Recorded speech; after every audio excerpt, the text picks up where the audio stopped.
Behind the Sh52 million Thika KCB bank robbery, the complete story. In the early hours of November 20th, 2017, the Kenya Commercial Bank branch in Thika town became the scene of one of Kenya's most audacious bank heists. What would later be discovered was not just a robbery, but a meticulously planned operation that seemed straight out of a Hollywood movie, complete with underground tunnels, months of preparation, and a theft that would shake the very foundations of Kenya's banking security. The masterminds behind the plan. The architects of this elaborate scheme were three relatives: Halford and Murakaru, 2, Charles Ndung'u Wainaina, 30, and their cousin Julius Ndung'u Wainaina. What made this case particularly intriguing was that the Murakaru brothers were university graduates from Jomo, Kenyatta University of Agriculture and Technology, educated men who had chosen to apply their knowledge in the most criminal of ways. Their father, Titus Murakaru, Githwe, would later tell reporters with a mixture of resignation and dark pride that he wasn't surprised by his son's alleged involvement. "Although I do not approve of crime," he said, "I am not surprised that my children may have been involved in the alleged robbery." His matter-of-fact acceptance of his son's criminal tendencies would become one of the most chilling aspects of the entire case. The plan began to take shape sometime in August 2017, 3 months before the actual heist. The masterminds had identified their target, the KCB Thika branch located strategically on Kenyatta Highway, directly opposite the Thika police station. The irony of robbing a bank within sight of the police headquarters was not lost on the criminals. It was, in fact, part of their calculated gamble. The gang's first move was to establish a legitimate front for their operation. They rented a small commercial space at the Thika City-friendly stalls, a bustling shopping complex that housed various small businesses.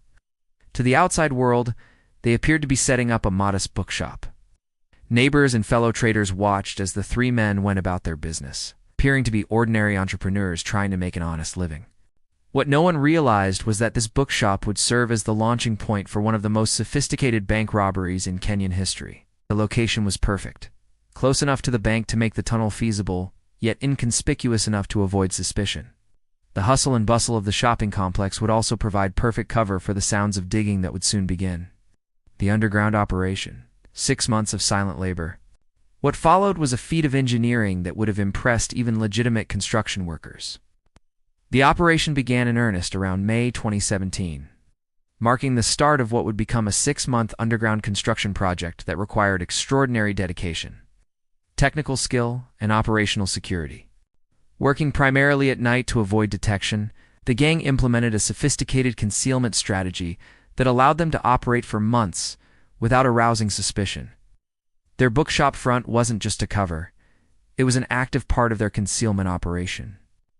They were stocking soil from the tunnel in one of the stalls and packing cartons of books on top to conceal their activity. This brilliant strategy meant that during the day, their commercial space looked like a legitimate bookstore, complete with inventory, while underneath lay tons of excavated soil from their underground operation. The logistics of this concealment were staggering. Each night's digging produced hundreds of pounds of red Thika soil that had to be carefully stored without creating suspicious piles or odors that might alert neighboring businesses.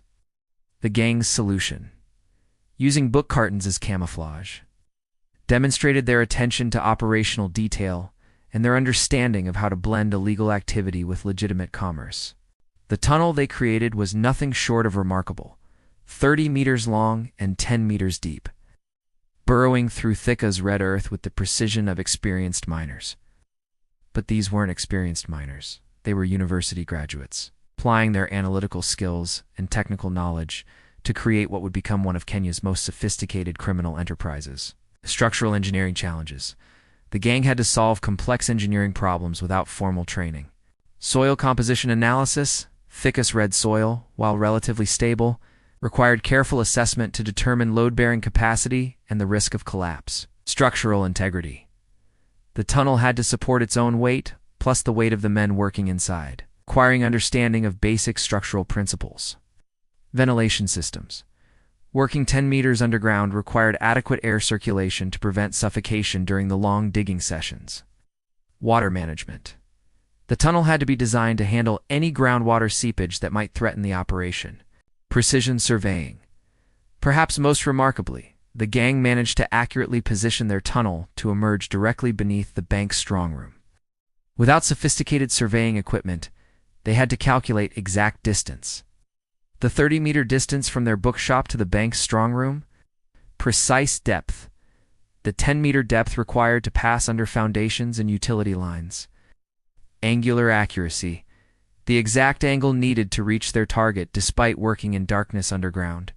The physical challenges of the tunnel construction were enormous. Working in cramped, poorly ventilated conditions, the three men took turns in what became a grueling nightly routine. Individual workload. Each man had to move hundreds of pounds of soil during each shift, working in a space barely wide enough for one person. The physical demands were equivalent to those of professional miners. But without proper safety equipment or ventilation systems, psychological pressure, the mental strain was equally intense. Each night brought the risk of discovery, collapse, or suffocation. The gang members had to maintain their normal daytime routines, while spending their nights engaged in back-breaking, dangerous labor. Tool requirements. The gang had to acquire and transport proper digging equipment without arousing suspicion. This included excavation tools, shovels, picks, and earth-moving equipment suitable for underground work. Structural supports, materials to prevent tunnel collapse during construction, soil containers, equipment for efficiently moving excavated earth from the tunnel face to the surface. Lighting systems, battery-powered lighting that wouldn't create fire hazards in the confined space. The soil disposal network. The fourth member of their team, Kirami, played a crucial role in the operation's success. His job as the disposal specialist required nighttime operations. Kirami would arrive at the bookshop after dark to collect the day's excavated soil. His timing had to be precise. Early enough to avoid morning traffic, but late enough to ensure the shopping complex was deserted. Distribution strategy. Rather than creating one suspicious pile of earth, Kirami distributed the soil across multiple locations around Thika. This strategy required intimate knowledge of the local area and careful planning to avoid creating patterns that might attract attention. Vehicle logistics. Transporting tons of soil required appropriate vehicles and routes that wouldn't attract police attention. Kirami had to balance efficiency with discretion, moving maximum loads while appearing to be engaged in legitimate transportation activities. Throughout the 6-month construction period, the gang maintained strict operational security. Compartmentalization. Each member knew only what they needed to know about the operation. Kirami focused on soil disposal, while the Murakaru brothers concentrated on tunnel construction. Normal life maintenance. All gang members maintained their normal daytime routines to avoid suspicion. They continued to operate their bookshop, interact with neighbors, and present themselves as legitimate businessmen. Communication protocols.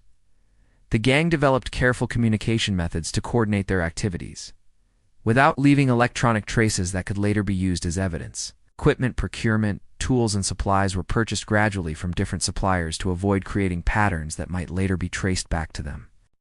By November 2017, after 6 months of this grueling routine, the tunnel was complete.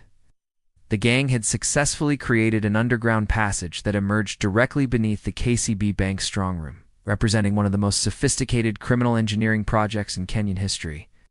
Infiltrating the fortress. By November 2017, after months of backbreaking work, the tunnel was complete. The gang had successfully created an underground passage that emerged directly beneath the KCB Bank strongroom.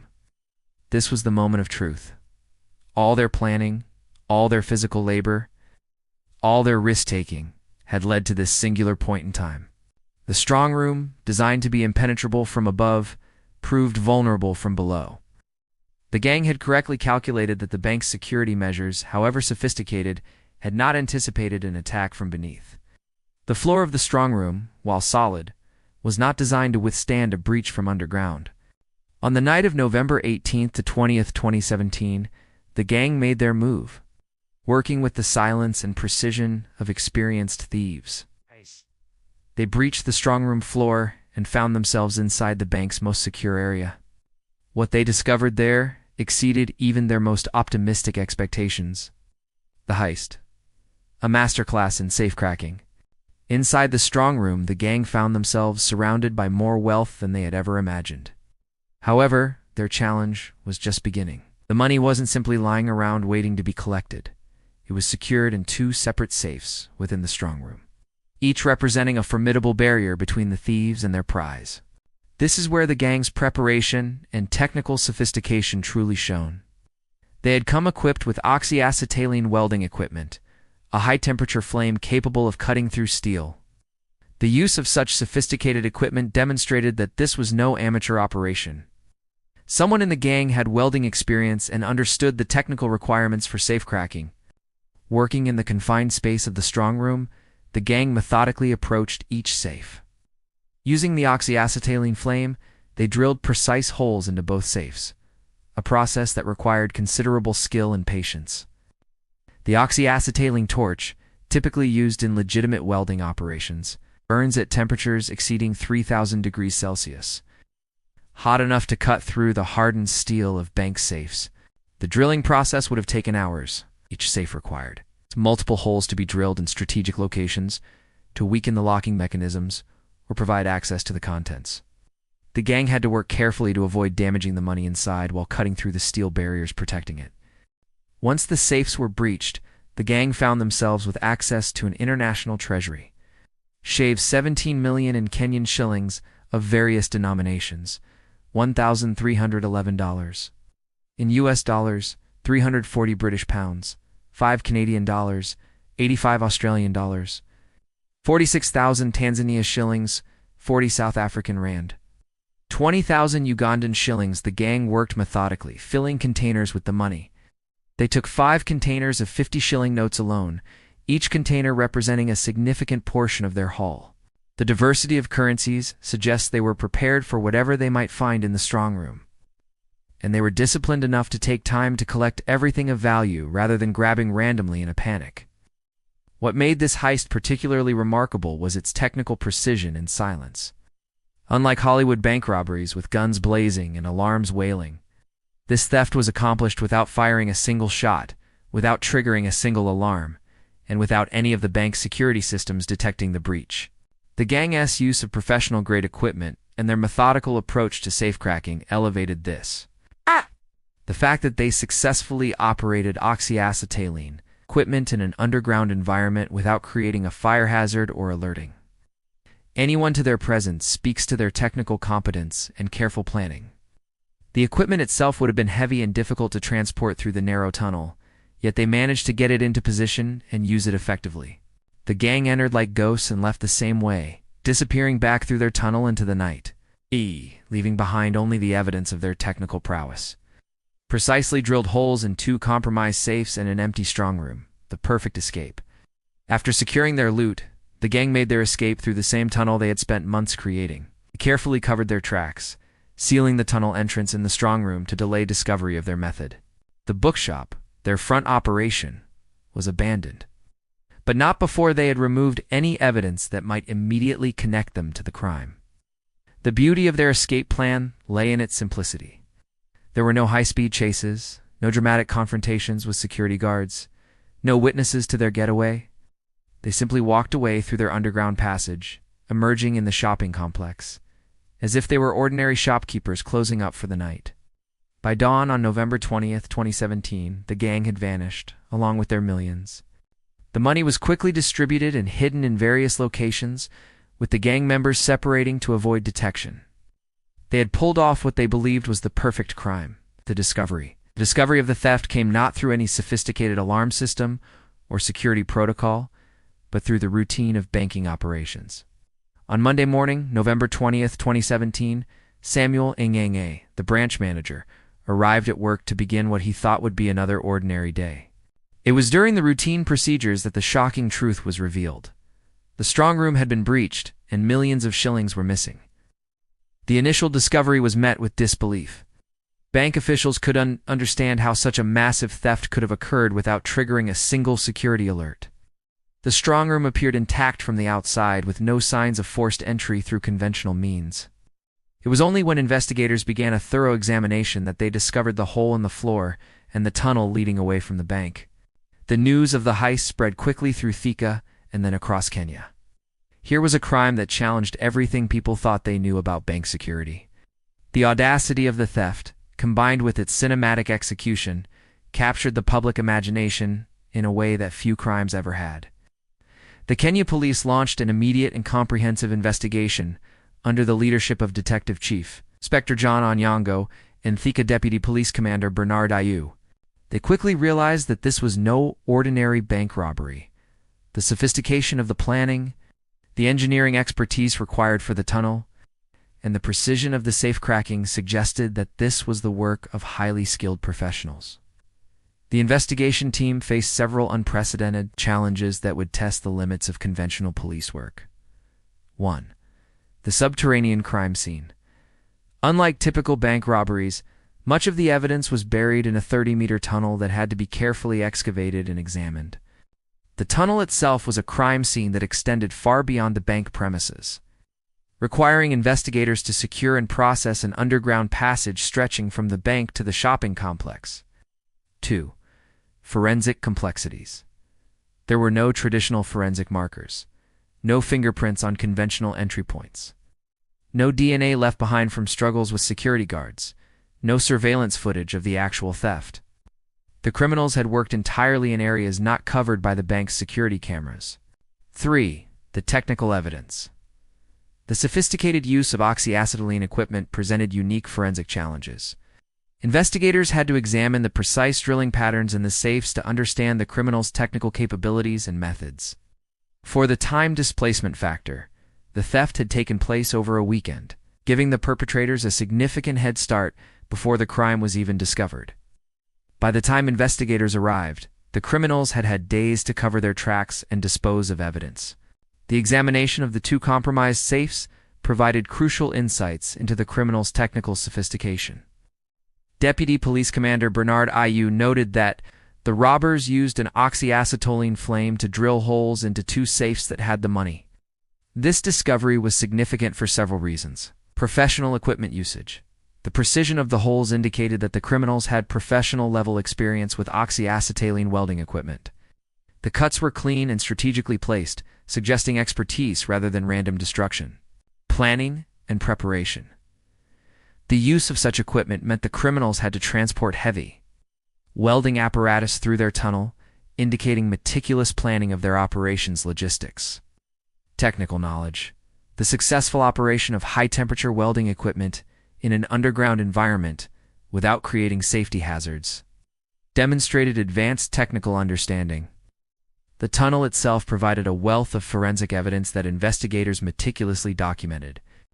Construction timeline. Soil analysis and tool marks suggested the tunnel had been under construction for approximately 6 months, indicating the long-term nature of the conspiracy. Engineering precision. The tunnel has structural integrity and accurate positioning. Beneath the strong room suggested either professional engineering knowledge or extensive reconnaissance of the bank's layout. Equipment analysis. Tool marks in the tunnel walls provided evidence of the specific equipment used, helping investigators understand the criminals' capabilities and resources. Deputy Commander Ayew developed several working theories about the crime. The inside information theory. Ayew stated that the robbers must have had an informer working at the bank who guided them into where the safes are kept.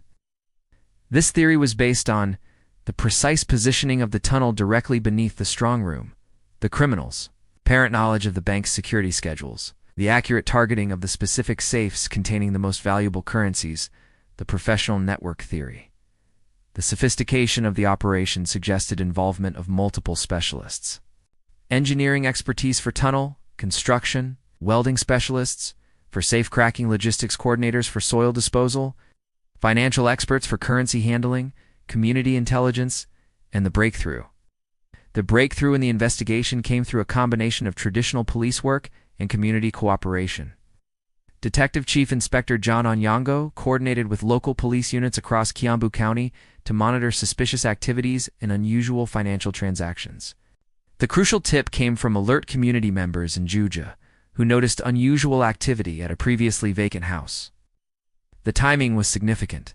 The house had been occupied just days after the heist. and the occupants' behavior had raised suspicions among neighbors. Based on the tip, investigators launched a careful surveillance operation of the Juja house. This phase of the investigation involved covert monitoring. Plainclothes detectives monitored the house to document who was entering and leaving. Financial tracking. Investigators attempted to trace any large cash transactions in the area. Communication intercepts. Working with telecommunications authorities to monitor communications from the suspect location. The surveillance confirmed suspicious activities that justified obtaining a search warrant for the premises. Following the money trail. The breakthrough in the investigation came from following the money trail. Investigators theorized that a theft of this magnitude would require the thieves to convert their stolen cash into more manageable forms or to hide it in locations where they could access it gradually. They also knew that the diverse foreign currencies stolen would be difficult to exchange without leaving traces. A week after the heist, on Saturday, November 25, 2017, police received a tip that would crack the case wide open. Members of the public had reported suspicious activity at a house in Juja town in neighboring Kiambu County. According to witnesses, a woman had moved into the house on Wednesday, November 22nd, just days after the heist. Acting on this tip, police raided the Juja house early on Saturday morning. Kenyan shillings in various denominations, $1,311, 340 Great Britain pounds, 5 Canadian dollars, 85 Australian dollars, 46,000 Tanzania shillings, 40 South African rand, 20,000 Ugandan shillings. Witnesses at the scene reported seeing police officers carry 3 bags from the house to their vehicles, each bag presumably containing a portion of the recovered money. The arrests. The recovery of the money led directly to the arrests of the 3 main suspects in what became a carefully coordinated police operation. Charles Ndung'u Wainaina, Halford and Murakaru, and Julius Ndung'u Wainaina were arrested in the Marui area within Kiambu County on Saturday, November 25, 2017, exactly 1 week after the discovery of the theft. The arrests were the culmination of intensive detective work by Detective Chief Inspector John Onungo's team. The operation unfolded as follows. Pre-dawn coordination. The arrests were carefully planned to occur simultaneously to prevent any of the suspects from alerting the others. Multiple police units were deployed across different locations in Kiambu County. The Maruru arrests. The 3 main suspects were arrested in the Maruru area following a tip-off from members of the public. The community cooperation that had led to the discovery of the Juja house had continued, with local residents providing crucial intelligence about the suspects' movements and locations. Nonviolent apprehension. Remarkably, the suspects did not resist arrest, suggesting they may have been expecting capture or had resigned themselves to the inevitable. This peaceful surrender was in keeping with the nonviolent nature of their original crime. They had committed the heist without weapons and surrendered without violence. Simultaneously with the arrests, police conducted a comprehensive search of the Juja house where the money had been hidden. The raid revealed the money recovery. Police recovered $1,735,000 in various denominations and currencies. The breakdown of the recovered money matched exactly what had been stolen from the bank. Kenyan shillings in various denominations, $1,311, 340. Great Britain pounds, 5 Canadian dollars, 85 Australian dollars. 46,000 Tanzania shillings, 40 South African rand. 20,000 Ugandan shillings. Evidence collection. Witnesses at the scene reported seeing police officers carry 3 bags from the house to their vehicles, each bag presumably containing a portion of the recovered money. The careful bagging and documentation of the evidence showed the thoroughness of the police operation. The woman connection. Initial reports mentioned that a woman had moved into the house on Wednesday, November 22nd, just days after the heist. Her role in the conspiracy in relationship to the main suspects became a focus of the investigation. The arrested suspects were taken to Thika police station for interrogation, where they would face intensive questioning about their roles in the elaborate heist. The interrogation strategy. Detective Chief Inspector Onyango and his team employed various interrogation techniques to extract information from the suspects. Individual questioning. Each suspect was questioned separately to prevent them from coordinating their stories. Evidence confrontation. The suspects were confronted with the physical evidence, including the recovered money and the tunnel itself timeline reconstruction. Investigators worked to reconstruct the timeline of the conspiracy. From the initial planning stages through the execution and aftermath, the search for accomplices. During interrogation, investigators focused on identifying additional accomplices. The complexity of the operation suggested that more people were involved than just the three main suspects. The fourth arrest. The interrogation process led to the identification and arrest of Sh52 Kirimi, who was charged with being an accessory to the crime. His arrest came after the main suspects revealed his role in transporting the excavated soil during the tunnel construction phase. Kirimi's arrest revealed the extensive logistics network behind the heist. Soil transportation. He had been hired to transport tons of excavated soil from the tunnel construction site. Multiple trips. The operation required numerous nighttime trips to dispose of the soil in various locations around Thika. Operational security.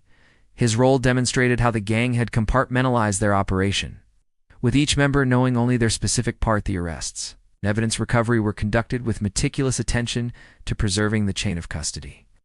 Money documentation.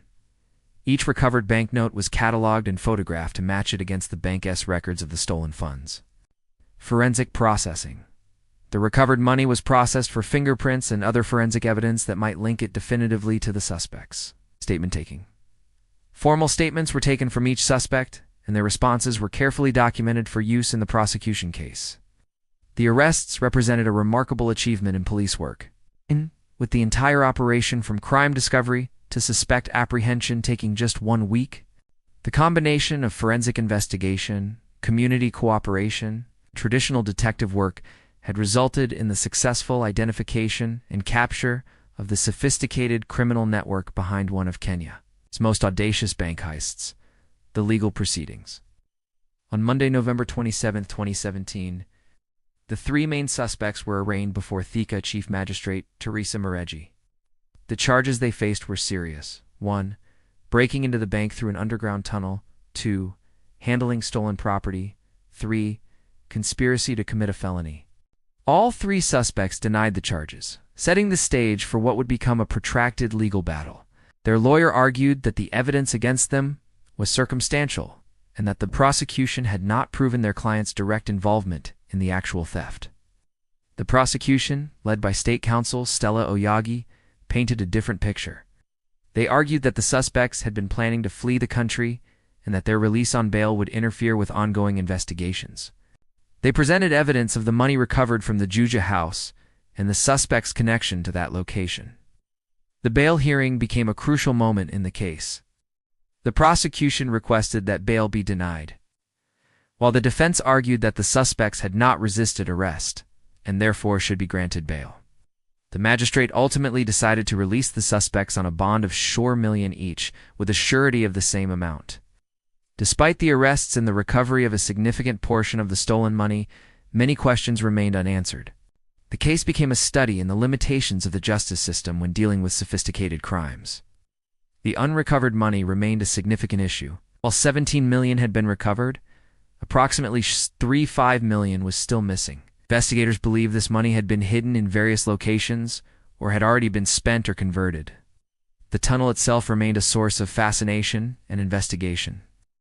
Police were still trying to determine exactly how the gang had acquired the engineering knowledge necessary to dig such a precise and structurally sound passage. The tunnel was so well constructed that it could have served as a template for legitimate construction projects. The bookshop front was thoroughly investigated, but the gang had been careful to remove most evidence of their activities. The rental of the commercial space had been done legitimately, and the gang had maintained the pretense of operating a bookshop for months without arousing suspicion. The KCB Thika heist captured the Kenyan public's imagination like few crimes before it. Social media was flooded with reactions ranging from condemnation to grudging admiration for the technical expertise involved. Some comments reflected the complexity of public opinion.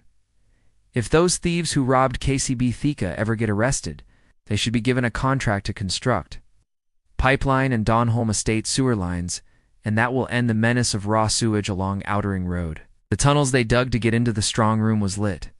This comment from Twitter user @KenDanaus reflected the public's amazement at the engineering skills displayed. The case also raised serious questions about bank security in Kenya. How could a bank located directly opposite a police station be successfully robbed through such an elaborate scheme? What did this say about the security measures employed by major financial institutions? The KCB Thika heist sent shockwaves through Kenya's banking industry. Financial institutions across the country began reassessing their security protocols, particularly those related to structural vulnerabilities. Banks that had focused primarily on above-ground security measures suddenly found themselves considering threats from below. KCB itself implemented immediate changes to its Thika branch security. The area behind the bank, which had been used as an entry point for cash delivery vehicles, was further secured with additional electric fencing. The bank also enhanced its monitoring systems to detect any unusual activity around its premises. The recovered money was transferred to KCB headquarters, where it underwent thorough examination to confirm its authenticity and to match it against the bank's records of the stolen funds. The bank worked closely with investigators to provide any additional information that might help in the recovery of the remaining money. As the legal proceedings continued, investigators worked tirelessly to uncover the full extent of the conspiracy. They examined the suspects' backgrounds, looking for clues about how they had acquired the skills and knowledge necessary for such a sophisticated operation. The J-Quat connection became a focus of investigation. Both Murakaru brothers were graduates of the university. Investigators wanted to determine if their education had provided them with the engineering knowledge used in the tunnel construction. They also investigated whether other university connections might have been involved in the planning or execution of the heist. Financial records were scrutinized to determine how the gang had funded their months-long operation. Digging a 30-meter tunnel, maintaining a bookshop front, purchasing equipment and supplies would have required significant upfront investment. Investigators wanted to know where this money had come from and whether it indicated a larger criminal enterprise. As the investigation continued, additional charges were filed against the suspects.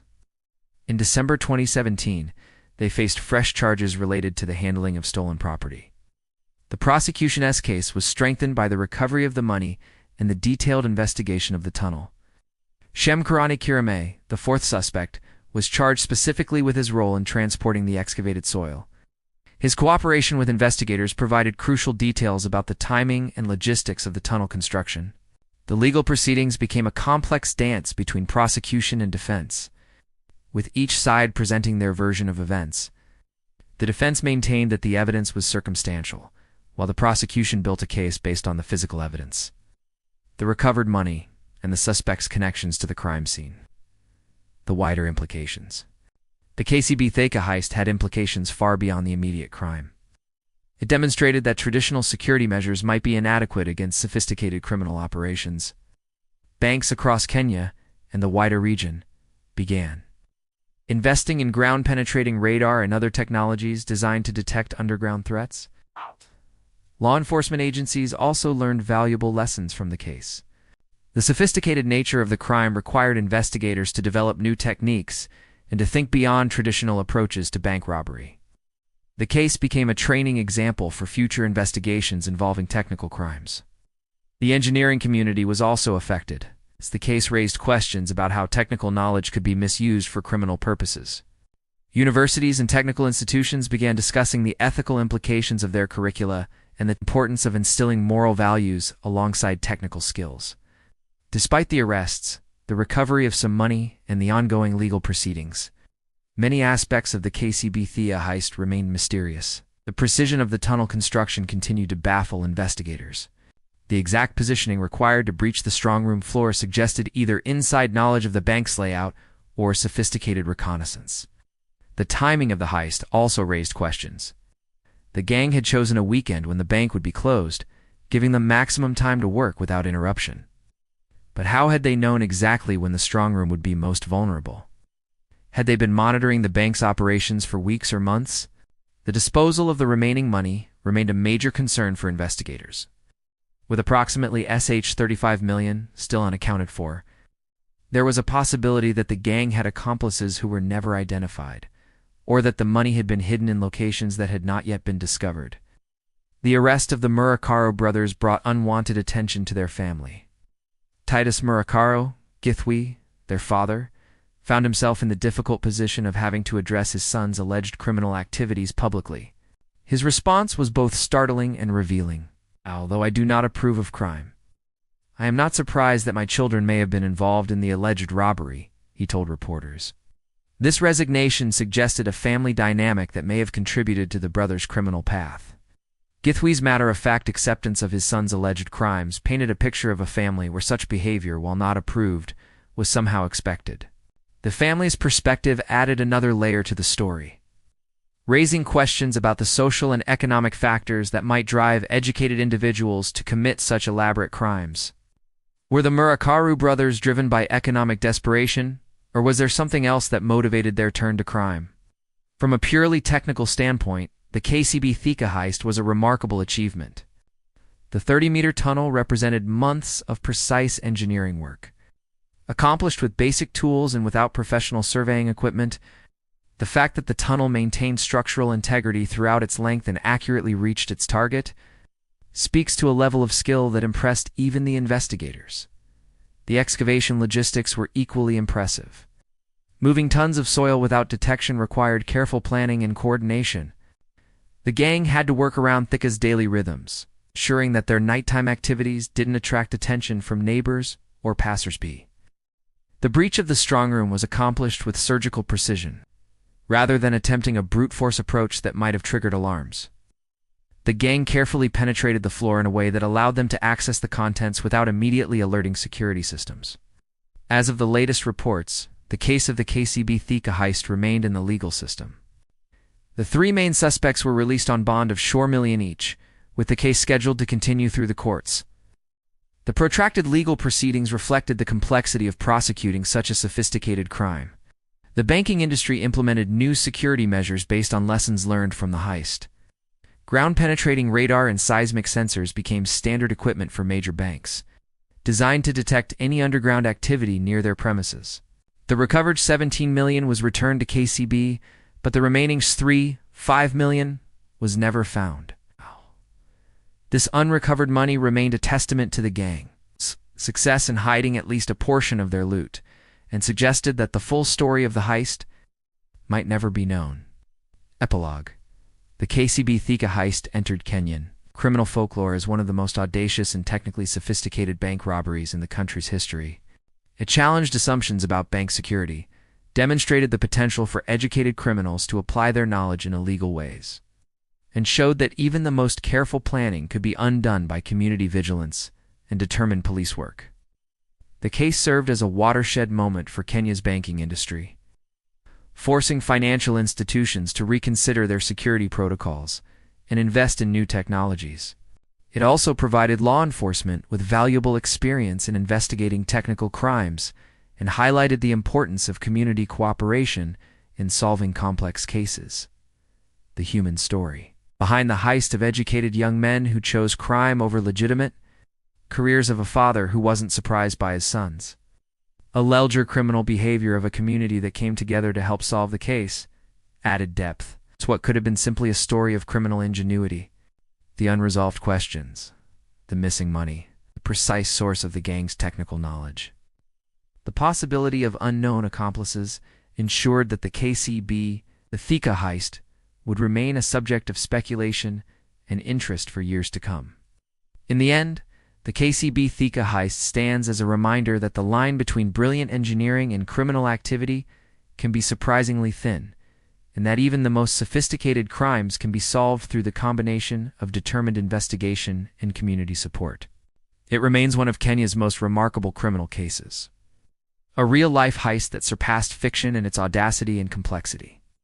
The case continues to influence security practices, investigation techniques, and public consciousness, ensuring that the story of the tunnel robbers who almost pulled off the perfect crime will be remembered for generations to come. Whether the remaining perpetrators will ever be fully brought to justice, and whether the missing millions will ever be recovered, remains to be seen.